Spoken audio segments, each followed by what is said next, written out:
మీ అందరికీ తెలుసు పాలకూర టమాటా చాలా ఇష్టంగా చేసుకుంటాం. ఇందులో వేసి దీంట్లో కుక్ చేసుకుందాం. ఈ శనగపిండి అన్నీ వేసేసరికి మన టమాటాలు చితికింది. ఆ శనగపిండి ఉండడం వల్ల దీనికి కొంచెం చిక్కదనం కూడా వచ్చింది. దీంట్లో కొంచెం ధనియాల పొడి అలాగే కొంచెం కారపొడి కూడా వేసుకుందాం. సాధారణంగా పాలకూర చేసినప్పుడు నేను ఎప్పుడు పచ్చిమిరపకాయలే వాడతాను. ఈరోజు మాత్రం కారపొడి కూడా వేసాను. ఈ టమాటాలు ఈ శనగపిండి అన్నీ ఇప్పుడు ఇది ఇందులో వేస్తే మన కోడిగుడ్లకి తగ్గట్టు మంచి గ్రేవీ వస్తుంది. చూడండి, పాలకూర తక్కువ ఉన్న ఈ మసాలా కూడా డబల్ క్వాంటిటీ అయిపోయింది. ఇందులో కొంచెం ఆ పాలకూర ఉడికించి అవే నీళ్లు కొన్ని పోసి చక్కగా పేస్ట్ చేశాను. ఇవన్నిటిని దీంట్లో వేసి కావాలంటే మరి కొన్ని నీళ్లు కూడా ఇందులో పోసి మంచిగా దీన్ని కుక్ చేసుకుందాం. ఎందుకంటే మన శనగపిండి ఉండడం వల్ల దీనికి కొంచెం అంత చిక్కదనం. కానీ ఆ శనగపిండి చూశారు కదా నూనెలో, అది కూడా ఉల్లిపాయలు ఫ్రై అవుతున్నప్పుడు వేసుకోవాలి. ఇప్పుడు దీన్ని మనం స్లోగా కుక్ చేసుకుందాం. అలాగే దీంట్లో మనం కొంచెం అంత జాజికాయ కూడా ఇందులో వేసుకుంటే మంచి టేస్ట్ వస్తుంది. కొంచెం అంత జాజికాయ పొడిని దీంట్లో వేసేసుకుందాం. ఇప్పుడు దీనికి మంచి టేస్ట్ వస్తుంది. దీన్ని కలిపి 5 నిమిషాల పాటు స్లోగా కుక్ చేసుకుందాం. అది కూడా మూత పెట్టకుండా కుక్ చేసుకుంటేనే మనకి పర్ఫెక్ట్ లుక్ వస్తుంది. ఈ కూరని మనం ఇటు పక్కన లైట్గా పెట్టేసుకుందాం. మరి కోడిగుడ్లని కూడా ఈ కూరకి తగ్గట్టు తయారు చేసుకుందాం. ఒక పెనం పెడదాం. కొంచెం అంతా నూనె వేసేసుకుందాం. నూనె వేసి ఈ కోడిగుడ్లని లైట్గా ఫ్రై చేసుకుందాం. ఈ నూనె కొంచెం వేడెక్కిన తర్వాత మనం దీంట్లో ఈ కోడిగుడ్లు ఫ్రై చేద్దాం. మీరు ఫ్రై చేయకపోయినా మామూలుగా అయినా ఒకటే, కానీ ఫ్రై చేస్తే చూడ్డానికి బాగుంటుంది. మనం వడ్డించుకోవడానికి అన్నము గిన్నె అంతా పర్ఫెక్ట్గా రెడీ. ఈ కోడిగుడ్లని ఈ విధంగా సగంగా కట్ చేసేసుకుందాం. లోపల సొన పర్ఫెక్ట్గా ఉంది. ఈ విధంగా కోడిగుడ్లు కట్, తర్వాత ఫ్రై, తర్వాత ఫుల్ టేస్టీగా తిని ఎంజాయింగ్స్. దీనిపై కొంచెం అంత ఉప్పు జల్లుదాం. అలాగే కొంచెం కారం జల్లి దీన్ని ఫ్రై చేసి మనం దాంతోపాటు సర్వ్ చేసుకుందాం. ఈ కోడిగుడ్లని చక్కగా ఈ నూనెలో మనం ఇలా ఫ్రై చేసుకుందాం. తర్వాత ఇంకో పక్క కూడా ఫ్రై చేసేసుకుందాం. చక్కగా కోడిగుడ్లు ఇలా ఫ్రై అవుతే ఆ కోడిగుడ్లు ఆ టెక్స్చర్ కొంచెం చక్కగా తయారవుతుంది. ఈ విధంగా కోడిగుడ్లని ఆ నూనెలో కొంచెం వచ్చేలా.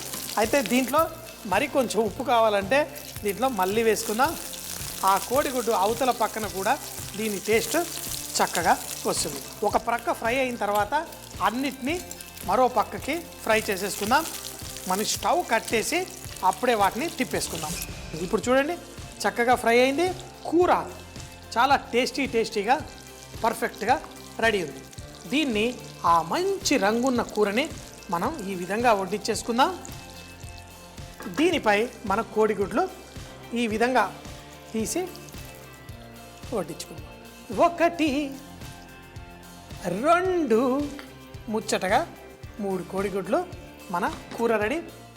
మరి ముందుగా ఈ రొయ్యలకి కొంచెం అంత ఉప్పు. ప్రతి ఇంట్లో వంటలు చేసేవాళ్ళు ఈ ఇంటి వంటలకు మహారాణి నేనే అవ్వాలి అనుకుంటారు. కానీ నిజంగా ఆ వంటల్లో అద్భుతమైన రుచి రావాలి అంటే అందులో వాడే కారం బట్టి ఉంటుంది. మరి మీ వంటలంతా రుచిగా ఉండి వంటింట్లో రాణి అవ్వాలి అంటే వాడండి కరాని కారం.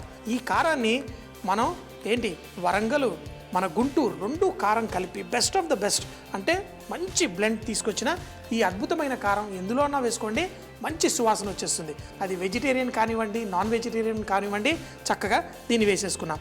అయితే మీకు కావాల్సినంత కారం. మరి నేనైతే కారం పిచ్చోండి, చక్కగా ఘాటుగా చేసుకొని తినడం ఇష్టం. మీకు కావాల్సినంత మీరు వేసుకోండి. ఇప్పుడు చూడండి, మనం రొయ్యలు ఉప్పు కారం మాత్రమే వేసేసుకున్నాం.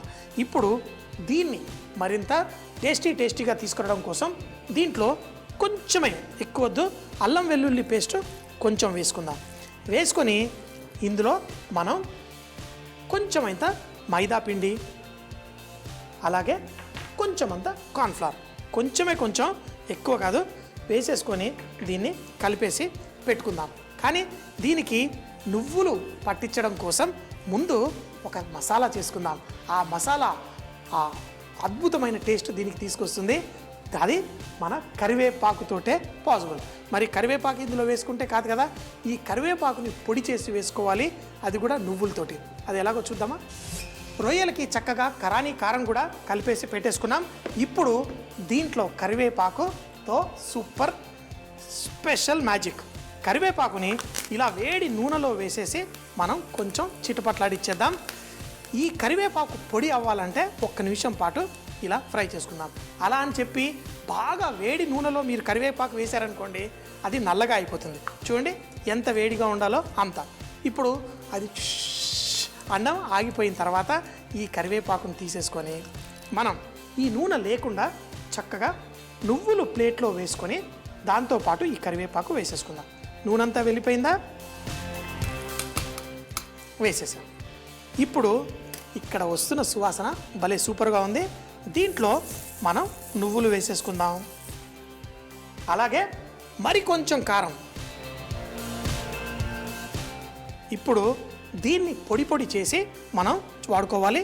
దీంట్లో ఇలాగే కొంచెం అంత ఉప్పు కూడా. ఇప్పుడు దీన్ని ఈ నువ్వులని దీంతో పాటు ఇలా పిసికేసామనుకోండి, ఇప్పుడు కరివేపాకు అంతా పొడి పొడి అయిపోయింది. నువ్వులు కరివేపాకు నా 2 ఇష్టమైన ఫ్లేవర్లు.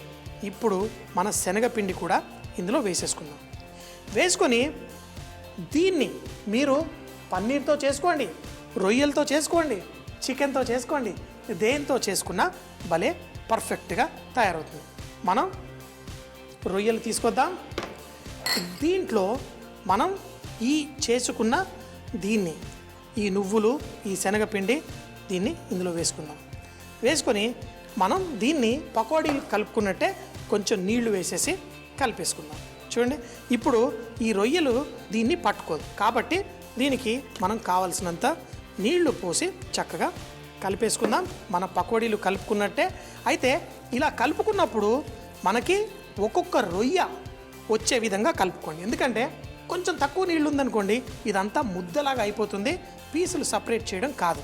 కానీ ఇప్పుడు పర్ఫెక్ట్గా ఇలా విడిపోయే విధంగా, అంటే ఒక్కొక్క రొయ్య ఇలా తీసి పెట్టే విధంగా, మరి ప్రతి రొయ్యకి మన నువ్వులు కూడా చక్కగా పట్టేసుకుంది. ఇప్పుడు చేయాల్సిందేంటి, ఫ్రైయే.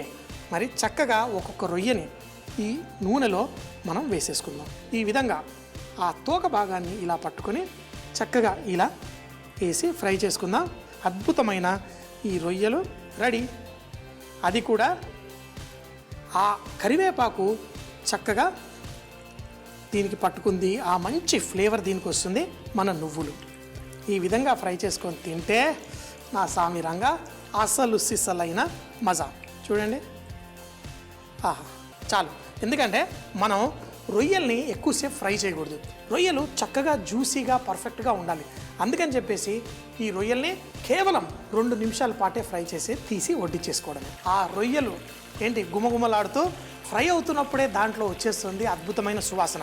సో మరి నేను అన్నట్టు ఈ రొయ్యలు మరీ ఎక్కువగా ఫ్రై చేయకూడదు.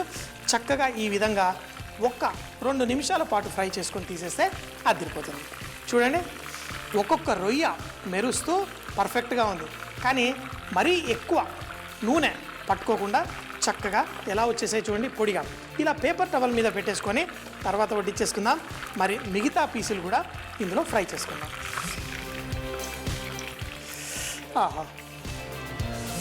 మీ ఇంట్లో అయితే నాకు తెలియదు, కానీ మా ఇంట్లో అయితే మీరు రొయ్యలు తినాలి అంటే 1-2 కాదు, మనిషికి ఒక 10 రొయ్యలు లేకపోతే గొడవ అయిపోతుంది.